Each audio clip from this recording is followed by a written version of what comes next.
हमारा फुलवारी सलोला कहा तो राजा कुल्हेसर अपना उल्टा बाण बांध का अपना राज पोखरिया में चंद्रा के कोतवाली करे छी। चंद्रा अपना महल में सुतल है और 3 दिन अपना ऑर्डर से 3 दिन हम पहरा करे छी। चोहरा के बदला में हम पहरा करे छी, ओकर नौकरी बदबी छी।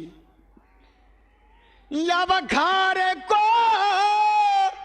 कोतवाली है दुर्गा मैया आ चंद्रा के हम महल में बजाबै छी।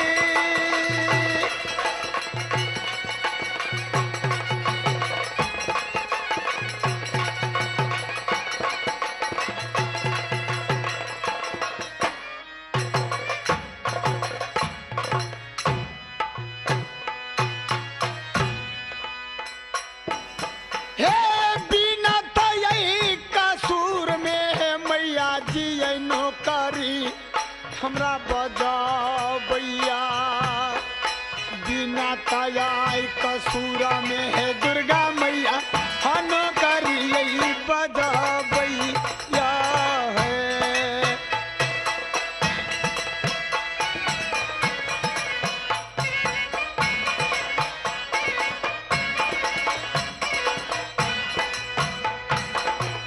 साखिर मोरा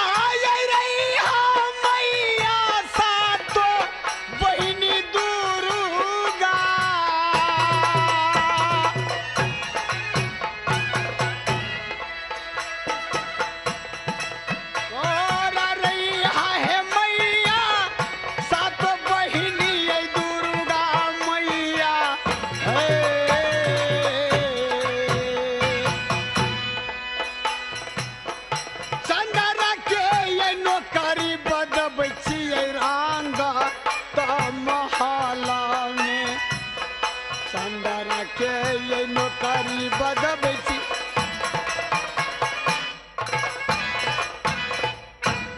हे दुर्गा माँ, चंद्रावती अपना शीश महल में आराम करैया।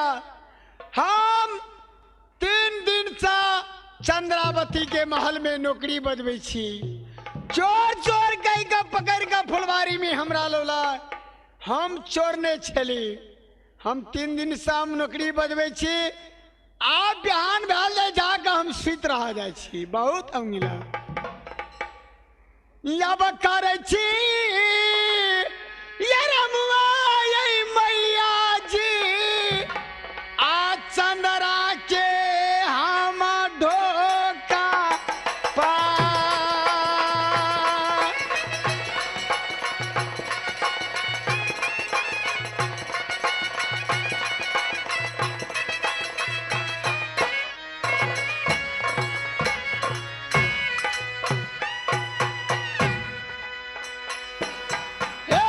आखिर मोरा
धन्यवाद हे माँ, अपने के सैन्य बहुत तैयारी है।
चौथा वाला क्या वो हमरा रोजी रोटी पर हमरे लता कपड़ा खाना पीना पर ओ जाकर भर्ती भगे तालिए पहले चेक कर के है कि वो अमर पति देवता नींद में है कि जागर है। हे माता गंगा, तू बनिया जी का इंद्र कैलाश से 101 बार नींद अंक छीटा जैसे सवेर तक वो चुट्टी के नींद नहीं टूटे। धन्य भाग हे माता।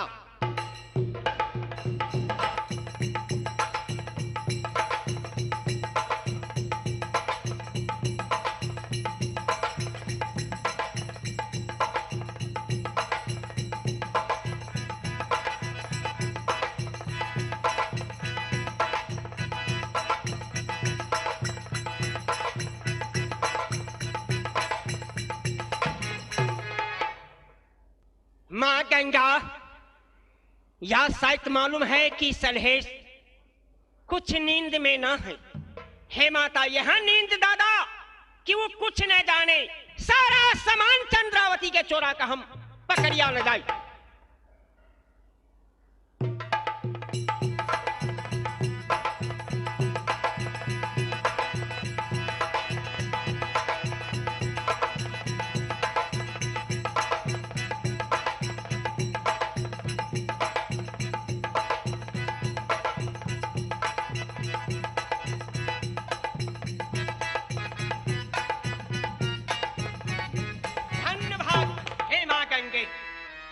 अब वो नींद में है, अब हमारे काज वो सफलता हो जाएगा। अब साबाता समान चोराए बई, अब चंदा बतिया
चंद्रा के आप सारा सामान हैकर हंसली बाजू बन बिजोत जाई बनाओ जो चंद्रा अपना बदन में पहरिया वो बद चोरी 14 से दर्जी सीते सीते मर गए थे यो चोली वो बाइन रह गए वो चोली वो बराज ये चंद्रा पे रहल है जाई सामान राजा कुलेश्वर हमरा बदन के कपड़ा भी ले लेलक ताई सामान उनका लड़की के बदन के चोली दार के सारी सारा सामान चोरा कर या मुकम्मल ला देबै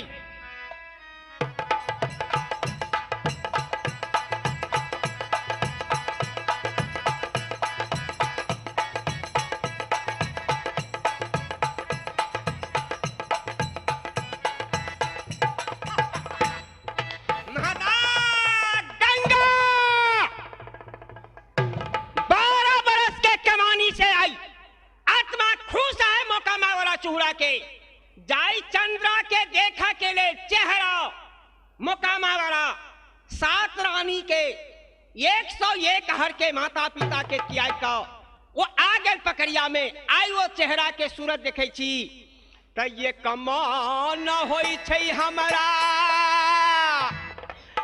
अब चंद्रा के हम छोड़ दी ये कमान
लेकिन नहीं ये दुसाद के कुल के खानदान पे दाग लगत कहावती में है जेकर इज्जत ली ओकर संपत्ति नहीं लेकिन जेकर संपत्ति ली ओकर इज्जत नहीं हे माता लेकिन चेहरा देखकर दिल भी खुश है आये कमना जे होई छई पलंगा सही त हमला का जाए बई आये कमना जे होई छई हवाया बात पलंगा सही तलक जाए बई आ मैया है माँ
सोना के अब नाक के नौतनी बदन के चोली सबटा समान हम याब चंद्र के तोराए बई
कोई इज्जत बर्बाद करे के ना है। दुसाद के खानदान पे दाग लगत, लिए माँ यह प्रार्थना है कि ये हमरा दुसाद की माता की कसम है ना कि इनको इज्जत पैसा ली गला कटना नहीं है। माँ चेहरा देख लेनी, बिल्कुल 12 बरस के कवानी भी सज गए। अब सारा सामान चंद्रा के चोरा का अब लेकर जा रहा छी मोकामा में। अब मन ये खुशी हमारा भेलई है, अब मन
भगवान आए परमात्मा इस समय अपना चंद्रा भवन में आराम करे छलो, लेकिन दोपहर के रैन करनिया के बेर में ने कोई गेट खुलाल, ने कोनो खिड़की टूटल, ने कोनो देवाल गिरल। ये चोरी कहां से भागेल? सया बसूतालो में हम चलिए गए मैया, आलाली से जा गए पलंग पर सुतलो में।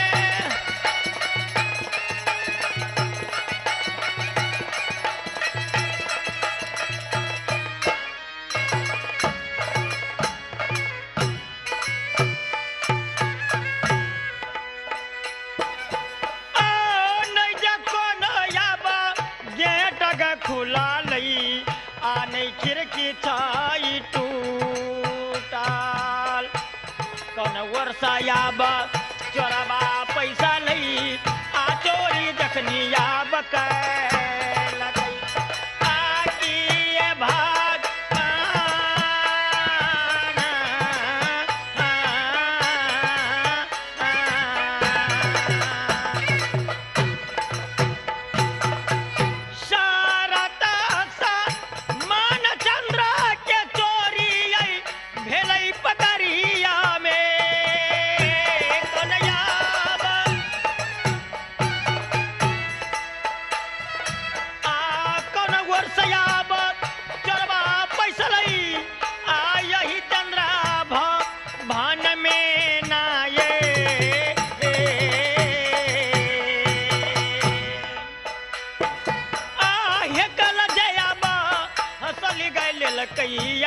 बाजू बन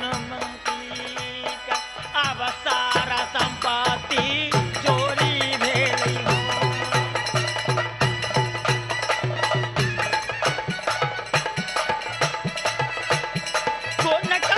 चोरवा पैसा लई हमरा चंद्रा भवन में आई मैया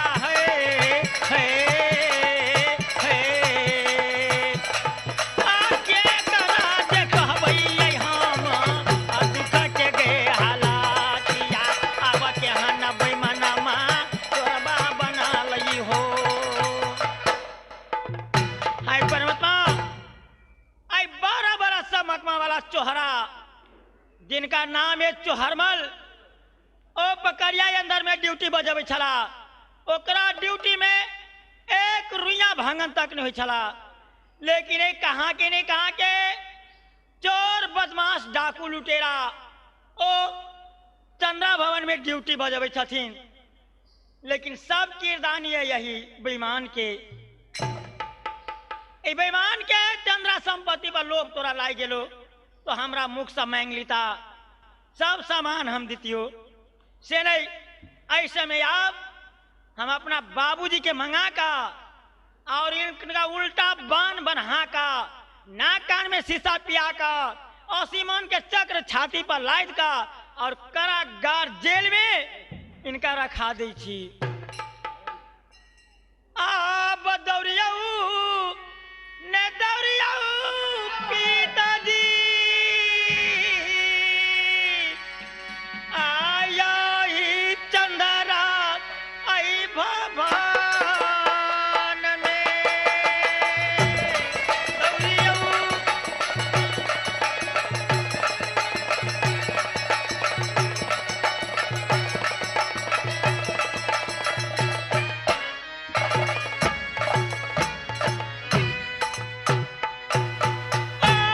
डका डकनिया परल हो बाबूजी आ चोरबाए लई महल में सरताया संपत्ति आ चोरी डकनिया कल्याण हो। बाबूजी हाँ अपने के मंगेलो वहीं के लेल आज चंद्रा भवन में हम आराम करे छलो। लेकिन दोपहर के रैन में ने कोनो गेट खुलल ने असबा कोनो खिड़की टूटल, कौन ओर से चोरबा प्रवेश भाका सारा संपत्ति हमर चोरी भ गेल। चोरी भगल। हाँ चोरी संपत्ति हाँ। एमे एक नौकर जे में चौड़ा छले तमे कुत्ता नहीं भूखे छले, नया नौकर तमे चोरी। नया नौकर के सब हो बाजी बउआ। हाँ ए मालिक हाँ लवका चोर साला जब चौड़ा छले तो एको नौकरी में एको चोर नहीं। नहीं छल। जब लवका चोर एले तो चंद्रा इकबाली के नाक कान तोसक तकिया सब चोरी भगेल। हाँ पिताजी मंत्री का पछवा जल्द से जल्द हमरा सामने में हाजिर बाबूजी, करूं। हमरा विचार से यही समय हाँ मकाया वाला चोहरमल के रहते एक रुइया भांगन तक नहीं छला।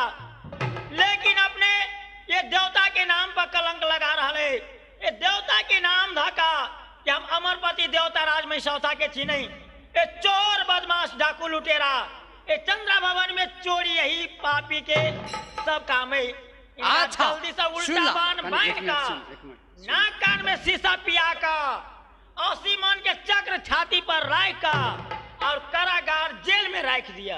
अच्छा तेरा निमक हारा मी तो चाकर मरदा गिरहा त मरता जाके भाई हो जो मरे सो मचान डाल। अरे बेरा रे बखत मेरे भाई कामो नया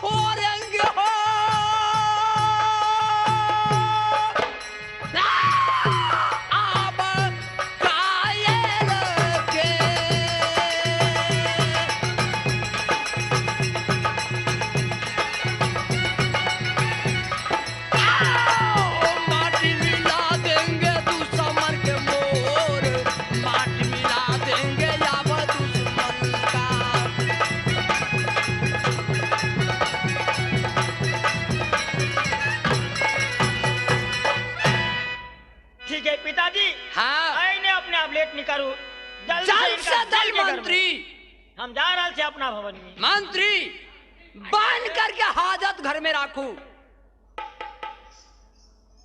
इस समय का बात है। हाँ। साला जिस समय चौहर मल ड्यूटी किया 12 वर्ष, आज तक कुत्ता नहीं भूख सका। आते हुए चांदला की महल में चोरी हुआ, चांदला महल में चोरी हुआ, चांदला महल में चोरी हुआ। मंत्री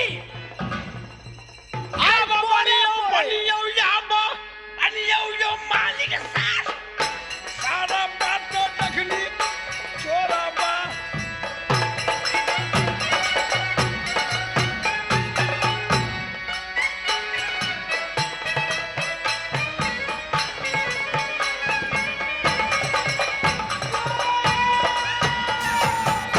कोई ऐरे गरे लोग नहीं है, ये राजा महाराजा का दरबार है। तो नाला जो सब तो चोरी नहीं रो साला ये बेर के लही एक बाली के नाला जो चोरी नहीं के लही तो चंगा ये गयर।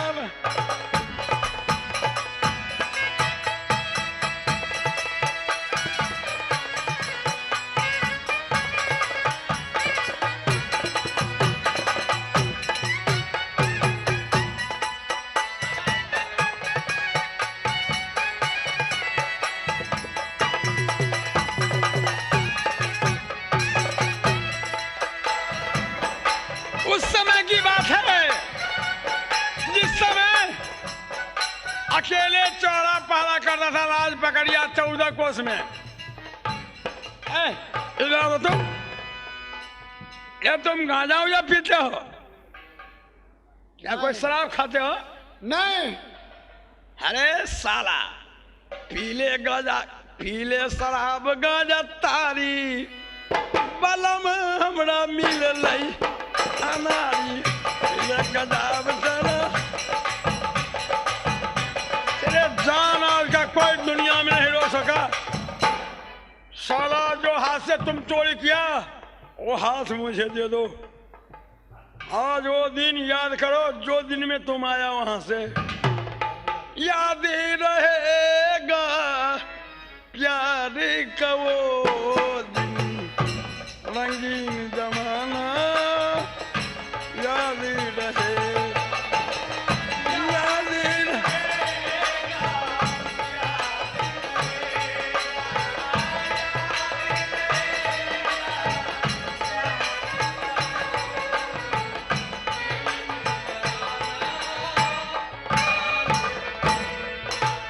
आज इस दिन में तू आया वहाँ, आओ ही जमाना याद रहे।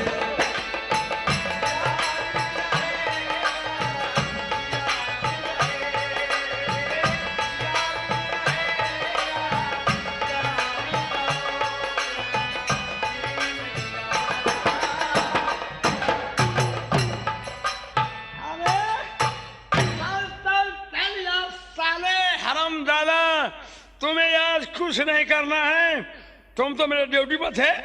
चोरी के नाम आके ना चोरी यही मेरे।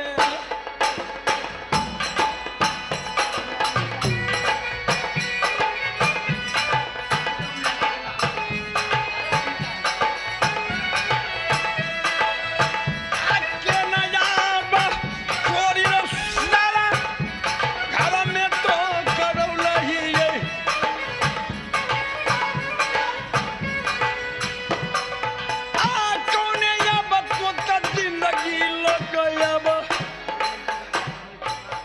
सरकार मार साहब का नहीं बंद करो।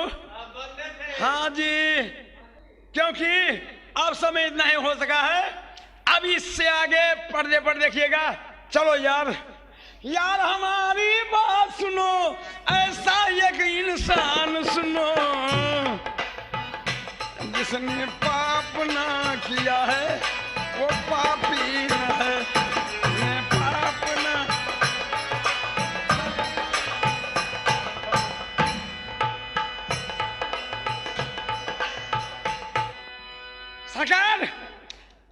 समय अपने सबसे आग्रह कि आइया आप देखिए चंद्रा के चोरी करे या पंजरा में उठा के बैठेलक ओकर रूप देखलक रूपे देख के चोहरा के भेज रही से देखी कहा सूरती आयो मालिक हमरा रहलो नहीं दै छै मालिक सब यो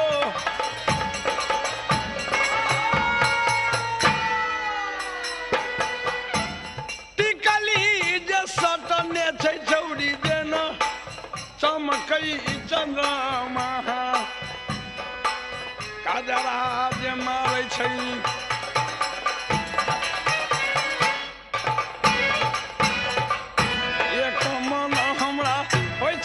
मालिक आब धानो लीती धरमुआ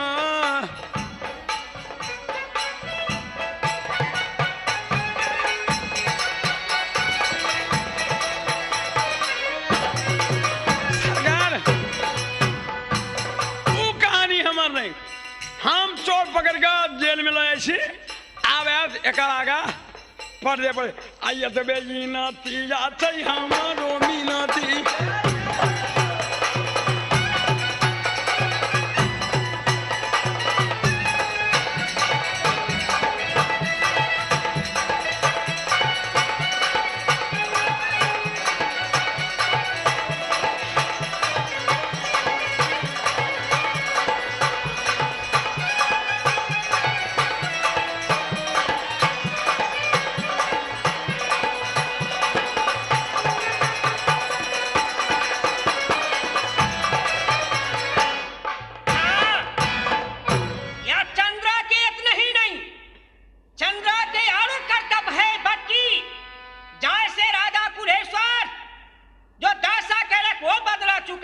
बाकी है। हे मां गंगा